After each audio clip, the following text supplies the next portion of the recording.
extenso, después de todos los mensajes expuestos, después de todas las canciones y cantos espirituales cantadas en referencia a la gracia, después de todo eso, pues lo único que hayamos hecho quizás solo sería pues rascar un poquito la superficie del tema tan amplio de la gracia. Por eso estamos viendo cosas generales, ¿verdad?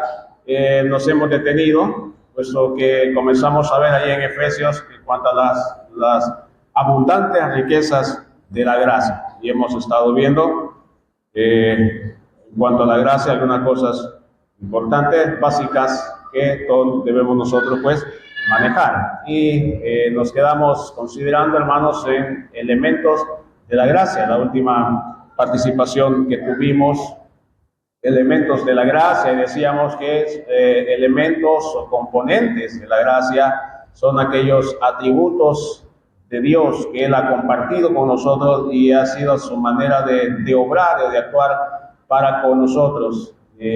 Son todos aquellos atributos de Dios, como su misericordia, como su amor, como su paz, su benevolencia, su compasión, su benignidad. Todo eso, hermanos, tiene que ver con la gracia de Dios mostrada o manifestada a nosotros por medio del Señor Jesucristo. Decíamos pues, si Dios nos ha amado es por su gracia, si Dios ha tenido compasión de nosotros es por su gracia, si Dios nos ha sido misericordioso también es por su gracia. Y todo, hermanos, es por su gracia. Entonces, son elementos de la gracia de Dios que cada vez que lo vemos en las Sagradas Escrituras, aunque se analizan individualmente cada uno de ellos, cada uno de los atributos, su manera de obrar de Dios con nosotros, se analizan y se estudian individualmente, tiene que ver también con la gracia de Dios.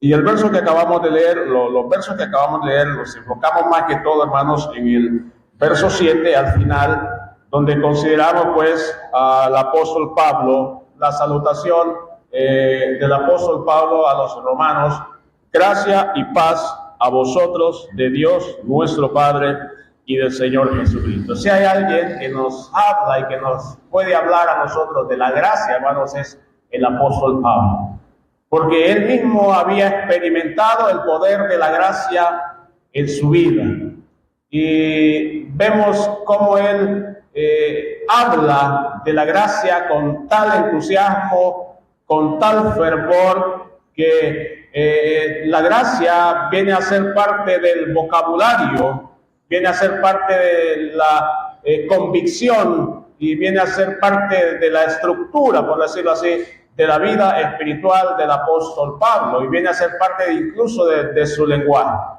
Tanto así que en sus cartas utiliza más de 90 veces la palabra gracia. Y en las salutaciones en sus cartas, por lo general, o casi en todas, siempre él saluda: gracia y paz a vosotros de Dios vuestro Padre.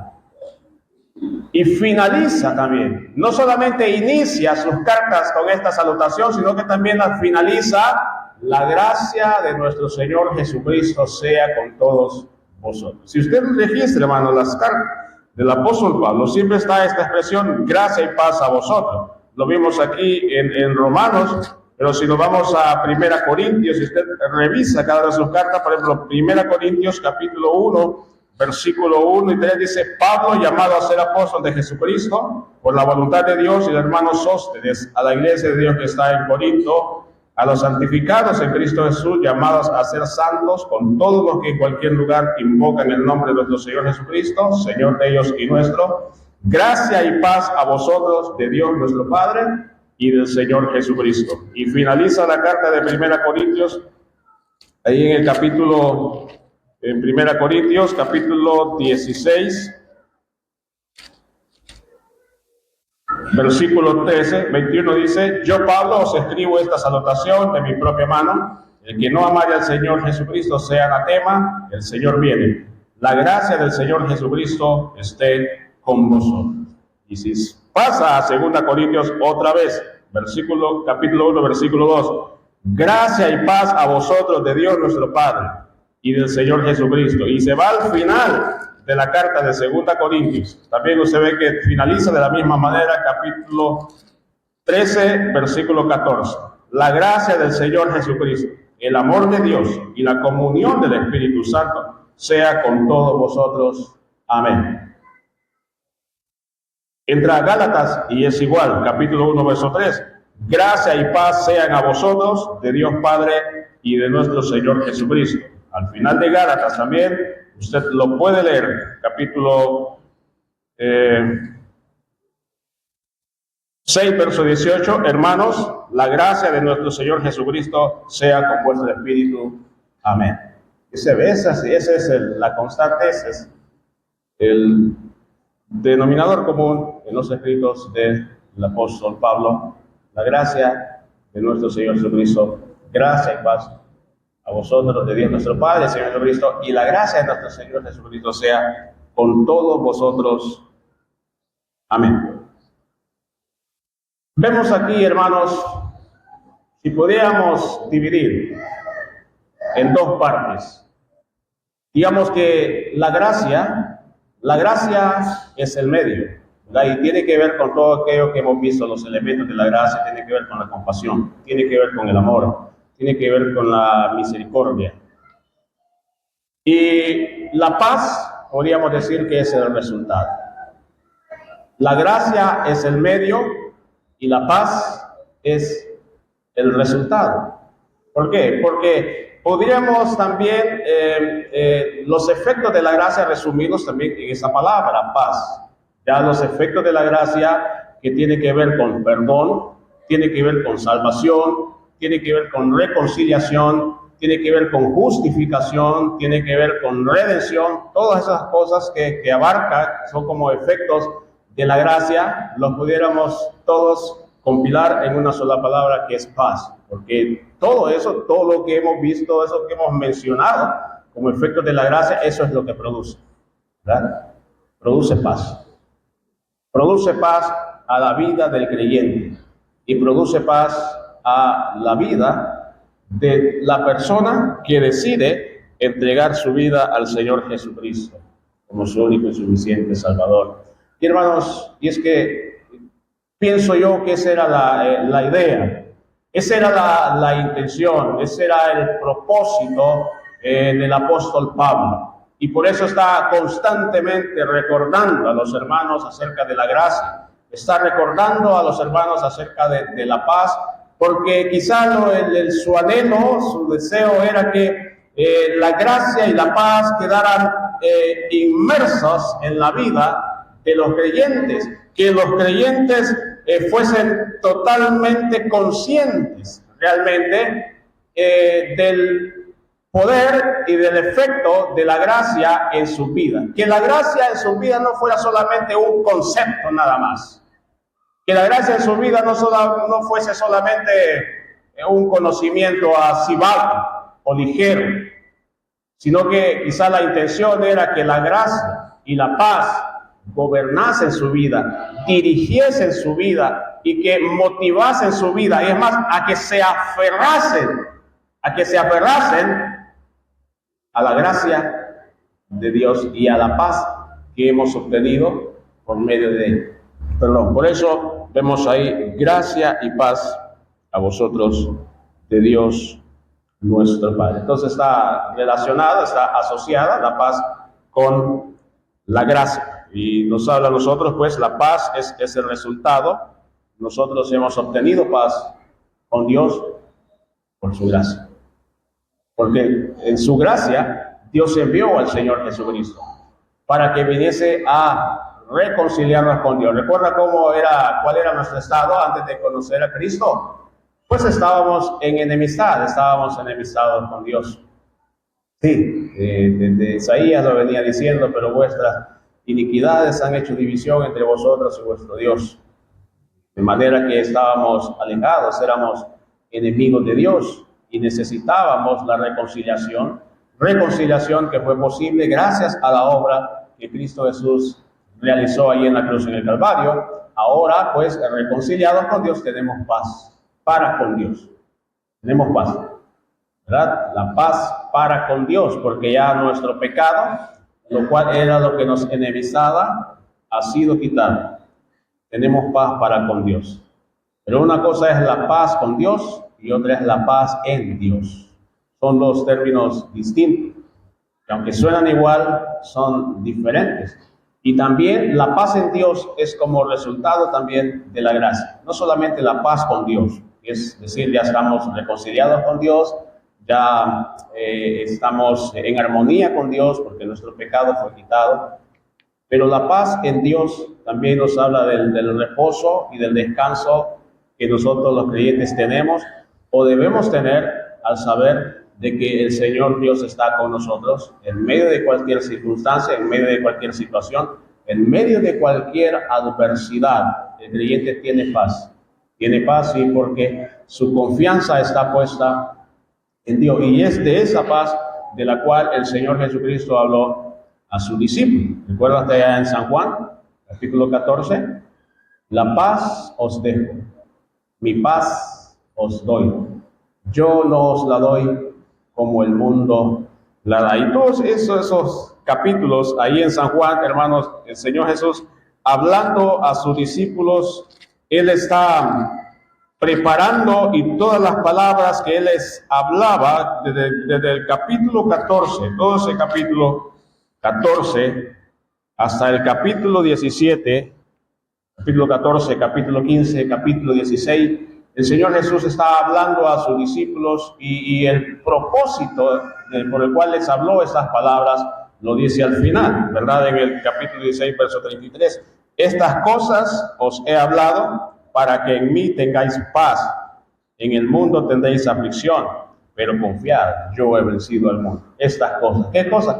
Todo lo que ha venido diciendo. El Señor Jesús está preparando el corazón de los discípulos, preparándolo con anticipación. Les dice que Él habría de irse, que habría de padecer, y además les dice que van a ser aborrecidos. Decía, no se sorprendan ustedes, van a ser aborrecidos. Si el mundo os aborrece, sabed que a mí me ha aborrecido. Y todo lo que había de pasar no debía de turbarles a ellos. Por eso en el capítulo 14, verso 1 dice, Señor, no se turbe vuestro corazón. Creéis en Dios, creed también en mí. O sea, no, todo lo que había de sucederles a ellos no debía de turbarles o perturbar su calma, perturbar su paz. Al contrario, el Señor Jesús los prepara con anticipación y les dice, estas cosas os he hablado para mí, para que en mí tengáis paz. Es decir, ya os lo he dicho anticipadamente. En el mundo tendréis aflicción, pero confiad, yo he vencido al mundo. Dices, la paz, hermanos, que ahora nosotros gozamos o que debemos gozar en Cristo Jesús, a la cual el apóstol Pablo está haciendo referencia allí. ¿Por qué, hermanos, habla y por qué constantemente el apóstol Pablo está hablando de gracia y paz a vosotros? Bueno, hermanos, es porque aún en nuestra actualidad, en nuestro tiempo presente, seguimos necesitando de la gracia y de la paz. Seguimos necesitando de la gracia y de la paz en nuestras vidas. Sí es cierto, ¿verdad? Hemos sido justificados, hemos sido ya reconciliados con Dios, tenemos paz para con Dios, pero hermanos, todavía necesitamos de la gracia y necesitamos de la paz en nuestras vidas como creyentes. Necesitamos la gracia, hermanos, en dos direcciones, por decirlo así. La gracia como perdón. ¿Por qué? Porque todavía estamos en este cuerpo y todavía fallamos, ¿verdad? Todavía pecamos. Sí, todavía nos equivocamos, hermanos. Estamos en este cuerpo y tenemos esa lucha siempre. Entonces necesitamos la gracia como perdón. Necesitamos la gracia como perdón. Pero también necesitamos la gracia como poder, como fortaleza contra el pecado, para no pecar. Porque contrario a lo que muchos piensan, hermanos, o lo que muchos consideran que, bueno, como estamos ya bajo la gracia, entonces hay libertad, hay vía libre para pecar. Y al fin, bueno, ya me arrepiento. En el día peco y en la noche le pido perdón al Señor, y como el Señor es Dios de toda gracia, Él me va a perdonar. Entonces hay libertad para pecar, es licencia para pecar. No, eso no es así. No es así. Eso no se debe ver de esa manera. Sí, estamos en el tiempo de la gracia, pero eso no es libertad para pecar y para hacer lo que nosotros querramos. Y si pensamos de esa manera, estamos equivocados o no hemos entendido realmente la gracia de Dios. No hemos entendido, porque el Señor nos perdona sí, pero no es licencia para pecar, porque dice allá en Romanos capítulo 5, creo que si no me equivoco, 6, sí, capítulo 6, sí. Romanos capítulo 6. ¿Qué pues diremos? ¿Perseveraremos en el pecado para que la gracia abunde? En ninguna manera, dice, porque los que hemos muerto al pecado, ¿cómo viviremos aún en él? Y en el verso 15 dice, ¿qué pues? ¿Pecaremos porque no estamos bajo la ley, sino bajo la gracia? En ninguna manera, dice, en ninguna manera. No, ese pensamiento es equivocado, hermano, de pensar que podemos hacer lo que queremos solo porque estamos bajo la gracia. Es que nos hemos equivocado, tenemos una mala idea o tenemos un mal concepto de la gracia, porque la gracia no es licencia para pecar, no es licencia para pecar. Y es más, la gracia es el poder o la que nos debe motivar para no pecar, para no fallarle al Señor. Precisamente esa es la gracia. Bueno, necesitamos la gracia como perdón, lo reconocemos, fallamos, nos equivocamos, pero también necesitamos la gracia como fortaleza, como fuerza o poder, como quisiera llamarle, para no pecar. Y ese era el anhelo, el deseo del apóstol Pablo, que los hermanos fueran fortalecidos. Dice allá en Colosenses capítulo 4, verso 6, miren conmigo Colosenses.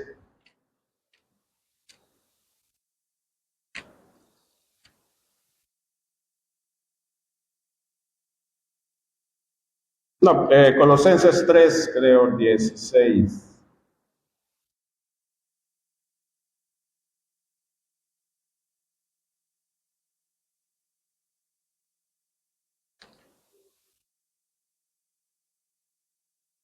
Perdón, hermano. Perdón, es Efesios 3, 16.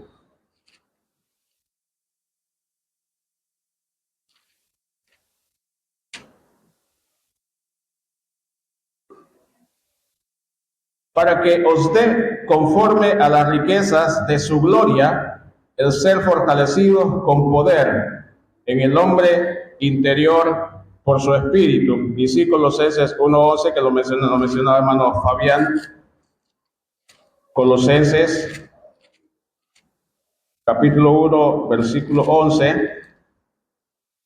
Fortalecidos con todo poder conforme a la potencia de su gloria, para toda paciencia y longanimidad. Y conocemos Efesios 6, 10 y 24, fortaleceos en el Señor y en el poder de su fuerza, y nos habla a nosotros, pues, ahí Efesios que debemos tomar toda la armadura de Dios. Entonces, el deseo del apóstol es que los hermanos fueran fortalecidos, y este fortalecimiento venía por parte de la gracia de Dios. Y de igual manera, hermanos, necesitamos la gracia de Dios en nuestras vidas actualmente, y también necesitamos la paz.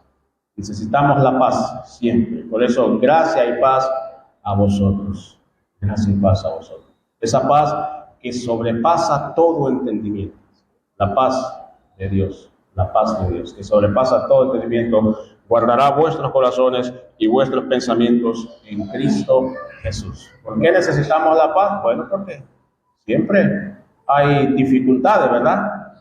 Porque siempre hay angustias, siempre hay aflicciones, y esas no se van a acabar nunca. Mientras estemos aquí en esta vida, no se van a terminar.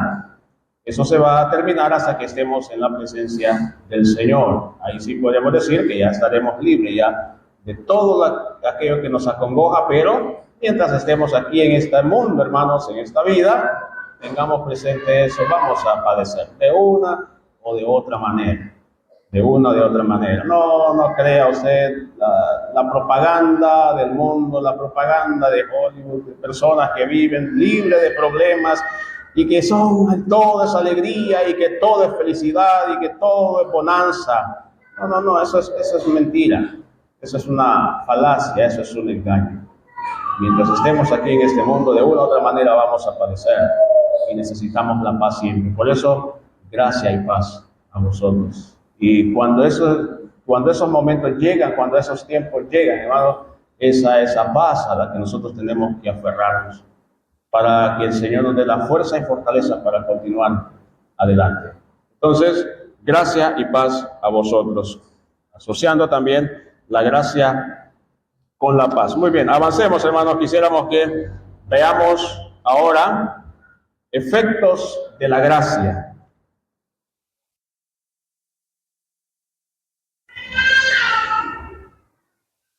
Efectos de la gracia, ¿verdad? Y tiene que ver con lo que hemos mencionado, los resultados de la gracia de Dios en nuestras vidas, que tiene que ver con la salvación, tiene que ver también con la justificación, tiene que ver con la nueva persona, la nueva criatura, la transformación, tiene que ver la transformación y tiene que ver también con la capacitación. El Señor da todos esos como resultados de la gracia. Pero antes de ver esos resultados, quisiera que veamos la gracia en el llamado. Porque si una de las cosas que la gracia hace también para con nosotros es que nos llama. Y la gracia en el llamado, hermanos, la encontramos ahí en Gálatas, capítulo 1, verso 15.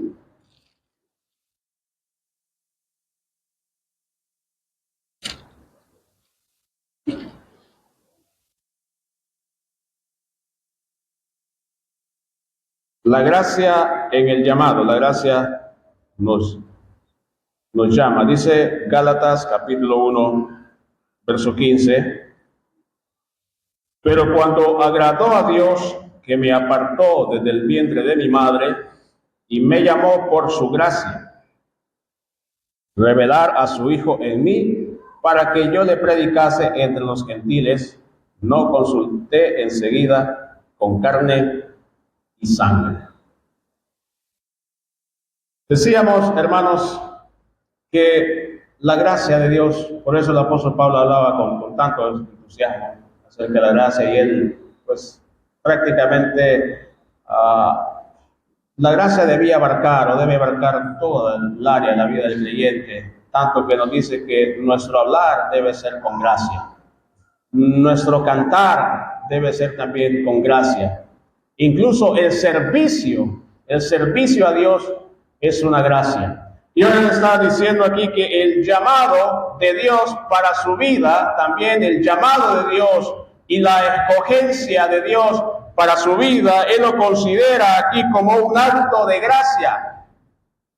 Como un acto de gracia, porque dice, pero cuando agradó a Dios que me apartó desde el vientre de mi madre y me llamó por su gracia. Me llamó por su gracia. ¿Qué es lo que está diciendo aquí? Bueno, está diciendo que si Dios lo llamó, si Dios lo apartó, si Dios lo escogió para que llevase el evangelio a los gentiles, no fue por sus propios méritos, no fue por las cualidades o actitudes que él tenía, aunque era un hombre letrado y todo lo vamos a ver más adelante, pero el llamado de Dios para el apóstol es un llamado, fue una acción de gracia, una acción soberana. Porque, hermanos, el llamado que hemos recibido también nosotros es por la gracia de Dios. Y cualquier llamado, cualquier invitación de parte del Señor es por su gracia. El concepto, la frase que vemos aquí, cuando agradó a Dios, señala que fue según el tiempo y la voluntad de Dios que Pablo fue escogido y llamado. Cuando agradó a Dios. Cuando agradó a Dios. Significa eso, o sea, es Dios completamente obrando en este llamado. Lo llamó, sí, pero lo llamó según su tiempo y según su voluntad.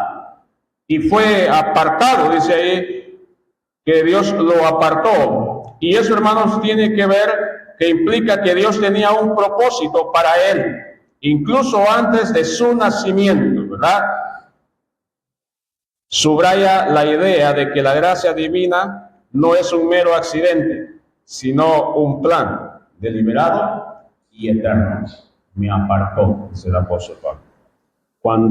Pero cuando agradó a Dios, que me apartó desde el vientre de mi madre y me llamó por su gracia. Sí, la gracia no es un accidente. Las cosas suceden y no suceden por accidente. Ya Dios tiene un plan trazado. Y tenía un plan trazado y diseñado, ¿verdad?, con el apóstol Pablo. Entonces podemos ver, hermanos, que la salvación y el llamado son actos de Dios y no logros humanos. No, en eso no tiene nada que ver el ser humano. Tanto el llamado como la salvación son actos de Dios y no logros humanos. En ese mismo sentido vemos ahí en 2 Timoteo capítulo 1, verso 9, también la gracia en el llamado.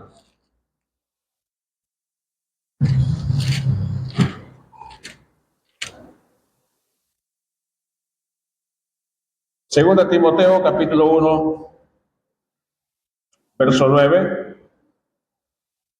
dice: quien nos salvó y llamó con llamamiento santo, no conforme a nuestras obras, sino según el propósito suyo y la gracia que nos fue dada en Cristo Jesús antes de los tiempos de los siglos. La gracia que nos fue dada. También según el propósito, según el propósito y la gracia que nos fue dada en Cristo Jesús antes de los tiempos de los siglos. Es la misma idea, hermanos, encierra aquí, al igual que en Gálatas, este versículo resalta dos conceptos fundamentales en la fe cristiana: el propósito divino y la gracia inmerecida. Y Dios tiene propósitos.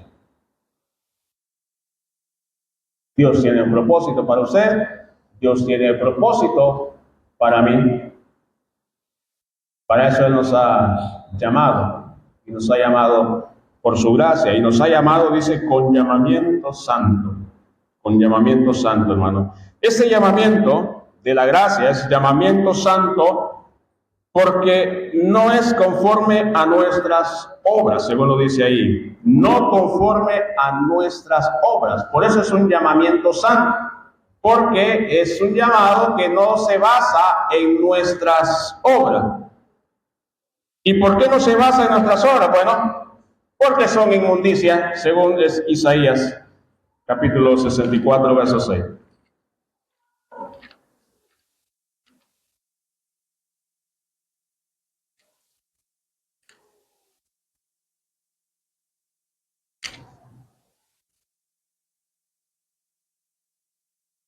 Isaías 64, 6 dice: si bien todos nosotros somos con suciedad y toda nuestra justicia como trapo de inmundicia, y caímos todos nosotros como la hoja, y nuestras maldades nos llevaron como viento. Por eso es un llamamiento santo, porque no es conforme a nuestras obras, dice el apóstol Pablo, y no es conforme a nuestras obras, porque nuestras obras son inmundicia. Toda nuestra justicia, dice, como trapos de inmundicia. Y también, hermanos, este llamamiento es santo porque este llamado es un llamado a vivir en santidad. Lo que decíamos, la gracia no es licencia para pecar, sino todo lo contrario. Es un llamado a vivir en santidad. Y vimos la cita ahí de Romanos, capítulo 6, verso 1, y también el verso 15 nos habla de esto. Romanos 6, 15, de lo que vimos ahí. Pero, hermanos, el llamado, la gracia en el llamado. Si Dios nos ha llamado, hermanos, es por su gracia. Nos llamó para salvación por su gracia.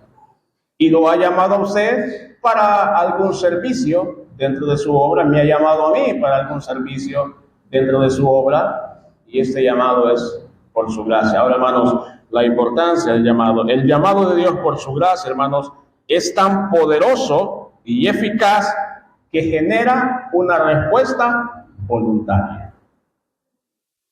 Dios llama Y Dios llama por su gracia, y cuando Dios llama, hermanos, este llamado es tan poderoso y eficaz que genera siempre una respuesta voluntaria. Y lo vemos el ejemplo de las personas a las cuales el Señor Jesús llamó. San Marcos capítulo 1, versos 16 y 20. Vea conmigo ahí, San Marcos capítulo 1, verso 16.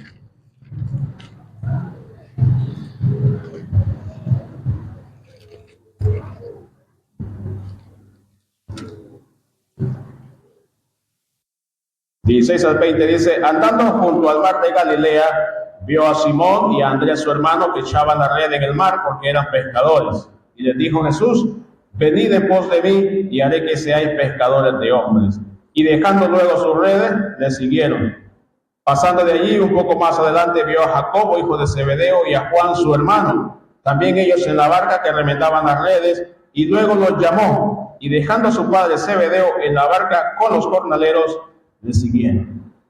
Mira, el llamado de Dios, el llamado por su gracia, es un llamado poderoso y eficaz que genera siempre una respuesta voluntaria. Aquí, estos 4 hombres eran pescadores. El Señor Jesús los llamó. ¿Qué hicieron ellos? Pues respondieron al llamado. Respondieron al llamado y lo hicieron voluntariamente, sin renegar, sin poner objeción. También San Lucas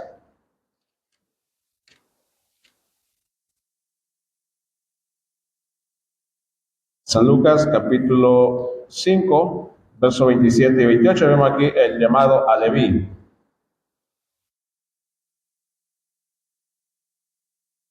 Después de estas cosas salió y vio a un publicano llamado Leví sentado al banco de los tributos públicos y le dijo: sígueme. Y dejándolo todo, se levantó y le siguió. La misma actitud, la misma manera de responder al llamado de Dios. Dejándolo todo, le siguieron. Y de la misma manera aquí Leví, y dejándolo todo, se levantó y le siguió. Es el llamado así, el llamado eficaz, el llamado por su gracia. Ese llamado siempre tiene una respuesta y debe tener una respuesta voluntaria. El Señor nos llama a nosotros por su gracia. Vamos a ver la otra ocasión, hermano, ya, efecto de la gracia que nos otorga, una de las cosas que la gracia hace para con nosotros es que nos otorga salvación. Pero vamos a estar considerando ahí Efesios capítulo 2, versículos 8 y 9, pero eso lo vamos a hacer en otra ocasión. Que Dios nos bendiga por medio de su palabra. Amén.